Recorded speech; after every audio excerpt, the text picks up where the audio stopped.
Salut à tous, j'espère que vous allez bien, que vous passez une très belle journée, nuit, soirée, quel que soit le moment auquel vous regardez cette vidéo et bien sûr de très belles lectures. Pour ma part, je suis comme toujours très heureuse de vous retrouver aujourd'hui sur la chaîne Booktube pour une nouvelle vidéo. Comme vous l'aurez sûrement vu au titre, aujourd'hui on se retrouve pour papoter un petit peu de mes dernières lectures dans une vidéo update lecture, puisque j'ai terminé 3 livres et ça y est, après cette vidéo on sera enfin un jour, puisque je vous l'ai expliqué dans une vidéo précédente, mais il y a quelques semaines mon copain était de nuit, j'avais pas du tout organisé le tournage des vidéos, donc non seulement il n'y a pas eu de vidéo pendant une semaine, mais je continue à lire pendant cette semaine là, d'autant plus qu'en ce moment j'ai un rythme de lecture vraiment très soutenu, je suis vraiment dans une phase où je dévore les livres, je les enchaîne les uns à la suite des autres, ça me fait vraiment plaisir, mais j'avais pas trouvé le temps de me poser pour vous parler de tout ça, donc j'avais pris du retard. Mais là ça y est, on arrive au bout de ce retard. Mais on commence sans plus tarder avec le premier livre que j'ai terminé. C'est peut-être la seule bonne lecture de cette vidéo malheureusement. Il s'agit du livre Demain est un autre jour de Laurie Nelson Spillman. Alors moi j'ai une édition chez Pocket. Alors petit fun fact, ce livre il n'a jamais été dans ma wishlist. J'ai été complètement trompée par la couverture. Je l'ai acheté il y a quelques années déjà. Je ne sais plus si c'était dans un magasin d'occasion ou alors en vide-grenier. Mais quand je l'ai vu, j'avais en tête un tout autre livre. Et cet autre livre, c'est Ta deuxième vie commence quand tu comprends que tu n'en as qu'une, de Raphaël Giordano, qui est un livre contemporain, qui mêle un petit peu développement personnel, qui a eu beaucoup de succès, que j'avais très envie de découvrir et que finalement je n'ai toujours pas lu. Et quand j'ai vu la couverture, je n'avais plus franchement le titre en tête, je pensais que c'était ça, mais pas du tout. Demain est un autre jour, c'est le premier livre de Laurie Nelson Spillman, un livre dans lequel on y suit le personnage de Brett, qui est chargé de marketing dans une grosse industrie de cosmétiques, une industrie qui a été fondée, qui est gérée par sa mère. Sa belle-sœur y travaille également, elle est vice-présidente, et la mère de Brett va apprendre qu'elle a un cancer. Elle va mourir bientôt, elle le sait. Donc Brett se prépare non seulement à devenir la supérieure de sa belle-sœur, mais aussi bien sûr à hériter de l'empire un petit peu qu'est cette société de cosmétiques, qui a vraiment une grande ampleur. Donc, la mère de Brett décède et lorsqu'ils se rendent, Brett, ses belles-sœurs, ses frères, chez le notaire pour la lecture du testament, elle va tomber de haut, puisqu'elle va non seulement apprendre d'une part qu'elle n'hérite pas de la société de cosmétiques, mais d'une autre part que pour le moment, en tous les cas pendant un délai d'1 an, elle n'hérite d'absolument rien du tout. Brett avait, lorsqu'elle avait 14 ans, écrit toute une liste d'objectifs. Elle aimerait avoir un chien, tous ses rêves un petit peu d'enfant, d'adolescente, elle les avait complètement laissés de côté. Elle avait même d'ailleurs jeté cette liste à la poubelle, si ce n'est que sa mère est tombée dessus à ce moment-là, l'a récupérée et arrivée dans la trentaine, elle se dit que sa fille est vraiment loin de ses rêves d'enfant, ses rêves d'adolescente. Et sa mère trouve ça dommage. Elle a mis en place tout un stratagème avec son avocat. Cette liste de rêves qui était complètement tombée aux oubliettes va soudain refaire surface et Brett va devoir réaliser un à un tous les objectifs qu'elle avait mis sur cette liste. En tous les cas, ceux qui ont été validés comme pouvant être accomplis et comme devant être accomplis par sa mère. Elle a 1 an pour réaliser ça, et à chaque fois qu'elle réalise un de ses objectifs, elle doit aller en reporter auprès de l'avocat et lui donner une enveloppe que sa mère a préparée auparavant. Donc au début, Brett bien évidemment est complètement opposée à cette idée, elle trouve ça complètement ridicule. Bien dit qu'à 30 ans on n'a pas les mêmes rêves que quand on avait 14, la plupart elle n'en veut absolument plus, mais petit à petit elle va se retrouver prise au jeu et je vous en dis pas plus, c'est seulement ce que nous en dit la 4e de couverture. Et là j'ai conscience que mon résumé est ultra méga brouillon, je m'en excuse, j'ai passé un très bon moment en tous les cas avec cette lecture. J'ai beaucoup aimé le personnage de Brett que j'ai trouvé très attachante, j'ai beaucoup aimé la relation qu'elle a avec sa mère, une mère qu'elle va apprendre à redécouvrir, qu'elle va apprendre à connaître. Elle va découvrir des choses qui ne sont pas toujours très sympathique, mais néanmoins elle va continuer à l'aimer et j'ai trouvé que c'était fort, que c'était bien fait, que c'était bien retranscrit. La plume de Laurie Nelson Spillman est vraiment très fluide, c'est un livre qui se dévore. Pour moi ce livre c'était un petit peu le mix entre un contemporain, voilà, avec des sujets importants et parfois un côté un petit peu plus chick lit, humour. Ce livre il m'a vraiment fait penser à un bon téléfilm de l'après-midi, que ce soit sur TF1, sur M6, et pour moi ça n'a absolument rien de péjoratif de dire ça parce que je suis une grande fan de ce genre de téléfilm qui se regarde tout seul. Néanmoins ici il y avait quand même un petit peu plus de surprise, un petit peu plus de rebondissement. C'est un livre qui m'a fait rire à certains moments, qui m'a vraiment fait monter les larmes aux yeux à d'autres. Il y a de très belles leçons. C'est un livre qui est vraiment très bien fait. Après, il y a des choses qui ne sont absolument pas originales. Personnellement, cette idée d'une personne qui se sait condamnée, qui se sait en fin de vie, qui va donc écrire toute une série de lettres qui seront remises à une personne qu'elle aime après sa mort dans le but de surmonter son deuil, m'a bien sûr énormément fait penser au livre PS I Love You de Cecilia Ahern que j'aime beaucoup.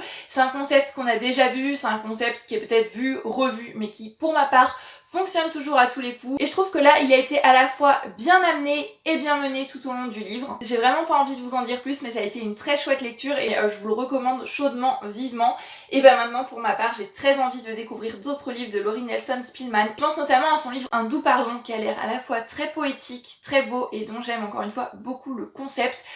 Je vous en dis pas plus, on en reparlera le jour où j'aurai lu Un doux pardon, mais celui-ci est très très bon en tous les cas, je vous le recommande. On passe ensuite à un genre complètement différent puisqu'on va parler maintenant de romans policiers avec Les Diamants de l'Archiduc de Jean Fayet. C'est le deuxième tome de la saga Marie Lester, qui est une saga qui maintenant fait un peu plus de 50 tomes. Donc on est vraiment sur de la bonne grosse saga policière. C'est paru aux éditions du Palémon. Alors je vous ai parlé il y a pas très longtemps du premier tome. Marie Lester, c'est une saga dont je n'avais jamais entendu parler, que ce soit sur Bookstagram, sur Booktube, etc. Mais c'est une saga dont on a pas mal parlé dans ma famille. Ma grand-mère l'a lu, ma tante l'a lu. Voilà, plein de gens de mon entourage ont lu cette saga. Ma grand-mère a presque tous les tomes. En tous les cas, elle en a une grande collection. C'est une saga dans laquelle on suit le personnage de Marie Lester. Donc, alors dans le premier tome, elle arrive dans un petit commissariat près de Lorient. Et donc on va suivre son évolution dans sa vie professionnelle, ses différentes mutations. En général, les histoires se concentrent quand même assez sur la Bretagne et il y a de très belles descriptions. C'est vraiment une saga, quand ma Bretagne me manque, je prends un livre de Jean Fayet, je prends un tome de Marie Lester, je me plonge dedans, il y a de belles descriptions. Ça me rappelle un petit peu ma Bretagne, ça c'est une chose que j'aime beaucoup. En plus, les premiers tomes, ceux que je suis en train de lire en ce moment, ont été parus dans les années 80-90, donc il y a un côté très rétro que j'aime bien aussi. On n'a pas les ordinateurs dernier cri, on n'a pas les dernières techniques d'enquête à la pointe qu'on peut avoir dans certains romans policiers actuels. Ça c'est une chose que j'aime bien. Dans ce deuxième tome, bien évidemment, on retrouve Marie Lester qui cette fois-ci a été mutée encore une fois dans un tout petit commissariat en plein cœur de la Bretagne. Et encore une fois, comme dans le premier tome, elle va se confronter à un commissariat qui est en grande partie géré par des hommes et des hommes qui ne voient pas forcément d'un bon œil qu'une femme veuille entrer dans la police. Donc, il lui donne un poste bien précis, c'est la paperasse. Voilà, tu restes enfermé dans ton bureau, tu fais des papiers, tu n'enquêtes pas, tu ne vas pas sur le terrain, ce n'est absolument pas la place d'une femme. Donc voilà, elle est encore une fois confrontée à ça et elle a pris l'habitude d'aller se prendre un petit café dans un bar en centre-ville et c'est là qu'elle va faire la rencontre d'un sans domicile fixe un petit peu particulier auquel elle ne va jamais révéler qu'elle fait partie de la police mais plutôt lui faire croire de fil en aiguille qu'elle est autrice et qu'elle cherche un sujet pour un livre et que c'est pour ça qu'elle est venue dans ce petit village. Et ce SDF va rapidement la prendre en sympathie et lui révéler des choses qu'il sait sur un casse dans une bijouterie qui a eu lieu mais il y a des années et des années.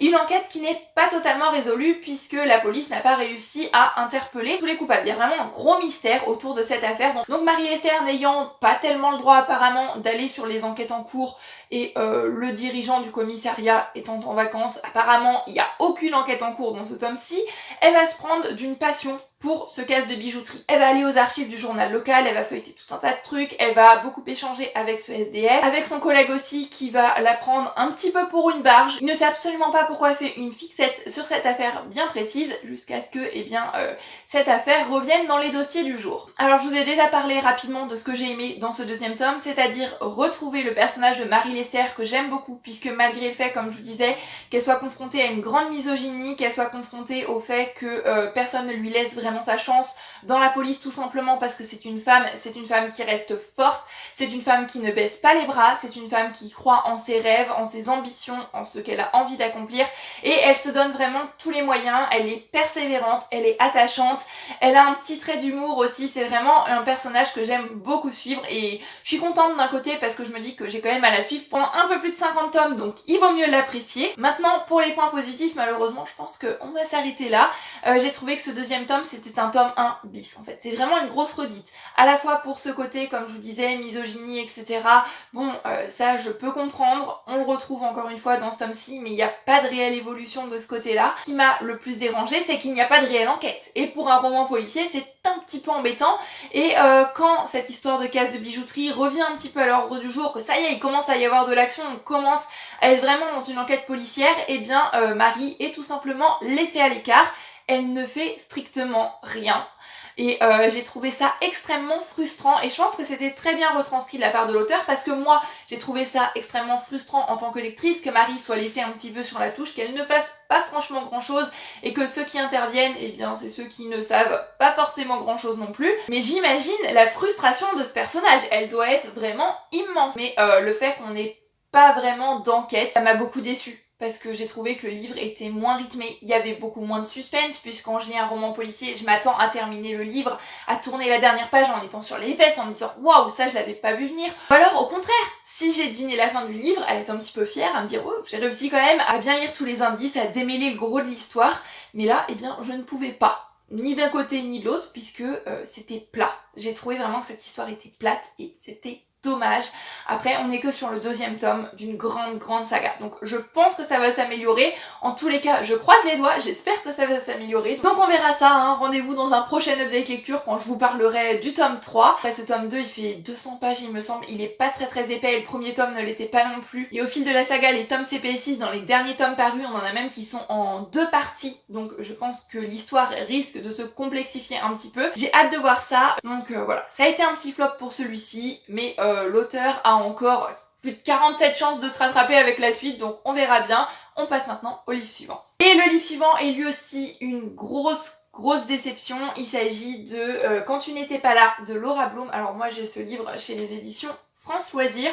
Je le dis tout de suite, c'est pas un livre que je vais garder, je vais le donner, le mettre dans une boîte à livres, le passer à quelqu'un. Je ne sais absolument pas pour l'instant, mais j'ai été très déçue de cette lecture. C'est un livre qui est pas très épais, c'est écrit en plus de ça vraiment très gros, donc je me suis dit, de l'historique, ça fait un petit moment que j'en ai pas lu, c'est écrit très gros, ça va se lire tout seul, ça va se dévorer. Et j'ai quand même mis presque une semaine à avancer dans cette lecture. Pour un livre comme ça veut dire pour moi que ça a été quand même assez laborieux. Alors l'histoire se passe à Summerhill. C'est une petite banlieue de Sydney. En Australie, on est dans les années 1940. On y suit le personnage de Catherine, qui est une femme intelligente, forte. C'est une femme architecte qui est très rare dans sa ville. C'est peut-être même la seule architecte femme.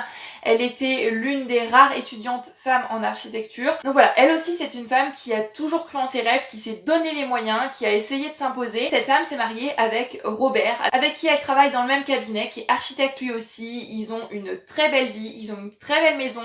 Tout va pour le mieux dans le meilleur des mondes. Seulement en 1940, arrivée de la Seconde Guerre mondiale, Robert va partir sur le front en Papouasie-Nouvelle-Guinée se battre contre les Japonais et Catherine va être laissée un petit peu seule. Donc elle va à la fois devoir continuer à aller travailler, gérer la maison, s'occuper de tout un tas de papiers, de tout un tas de choses qu'elle ne faisait pas forcément auparavant, en attendant le retour de son mari. Seulement, ça fait un petit moment que son mari ne lui envoie plus de lettres. Donc Catherine pense, sans toutefois avoir reçu de courrier officiel, que Robert est tout simplement mort au front. Elle va avoir une aventure en Australie avec un Américain. Je ne vous en dis pas plus, seulement la guerre se termine et Robert revient, puisque ce n'est pas parce qu'il est mort qu'il avait arrêté d'écrire. Il revient bien évidemment changé par la guerre et Catherine, quant à elle, est dévorée par la culpabilité, puisque l'adultère n'est pas le seul secret qu'elle doit cacher à son mari. Je vous en dis pas plus puisque c'est seulement ce que nous en dit la 4e de couverture, une 4e de couverture qui m'avait bien alléchée. Je m'étais dit secret de famille, mystère, Seconde Guerre mondiale, en plus de ça, plonger dans l'Australie, c'est un pays sur lequel je n'ai pas beaucoup lu, ça m'intéresse. C'était vraiment très bien fait de ce côté-là, on avait de très belles descriptions qui m'ont vraiment fait voyager, ça m'a donné envie de lire plus de livres à la fois qui se passe dans ce pays-là, mais de découvrir aussi plus la littérature australienne.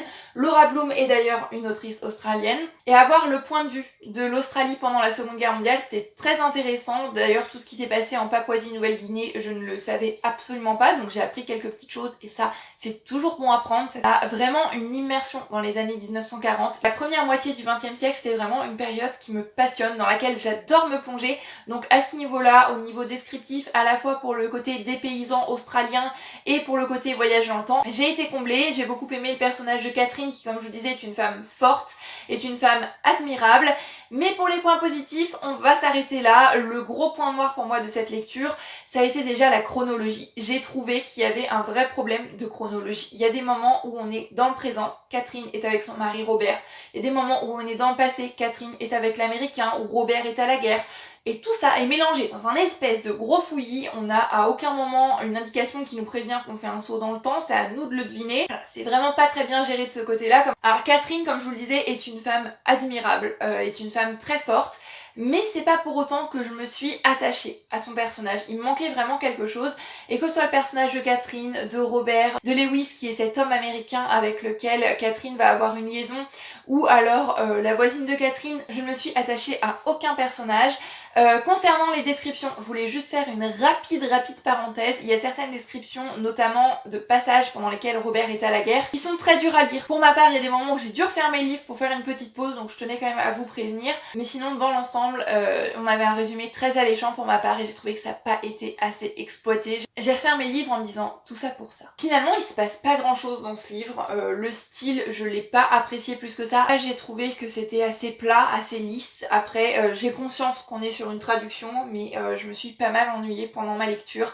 Et un livre comme ça, qui me dure presque une semaine, voilà. Je suis déçue et j'ai pas envie de m'éterniser dessus parce que j'ai pas envie de parler pendant 10-15 minutes d'un livre que j'ai pas forcément apprécié malheureusement. Et voilà, ça y est, on est déjà à la fin de cette vidéo update lecture, ce qui veut dire que j'ai enfin rattrapé mon retard. N'hésitez pas comme d'habitude à me dire si vous avez lu l'un de ces livres, si vous avez envie de lire l'un de ces livres, ou tout simplement à venir me dire dans les commentaires ce que vous lisez en ce moment, puisque les avis lecture c'est toujours bon à prendre. Sur ce, je vous fais comme d'habitude à tous plein de bisous, je vous souhaite de très belles lectures et je vous dis à bientôt sur la chaîne Booktube pour une nouvelle vidéo. Prenez grand soin de vous, bye bye.